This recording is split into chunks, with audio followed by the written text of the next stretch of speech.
Tanımlar ekranı, sistem içerisinde dinamik olarak ayarlanması gereken parametrelerin yönetildiği bir alandır. Bu alanda tüm modüllerle ilgili olarak raporlarda görüntülenmesi gereken parametreler yönetilebilir.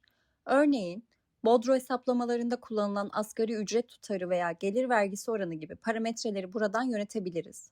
Ayrıca, insan kaynakları modülünde kullanılan vardiya veya görev tanımı gibi değişken parametreler de bu ekrandan düzenlenir. Yeni bir kayıt eklemek için sol listeden ilgili başlığa tıklayıp Yeni kayıt butonunu seçmeniz gerekir. Açılan alanda gerekli bilgileri doldurup kaydetmeniz yeterlidir. Mevcut kayıtları düzenlemek için sağ taraftaki düzenle butonuna tıklayıp değişiklikleri yaptıktan sonra kaydedebilirsiniz. Aynı şekilde silmek istediğiniz kayıtları çöp kutusu simgesine tıklayarak ve çıkan uyarıyı onaylayarak silebilirsiniz.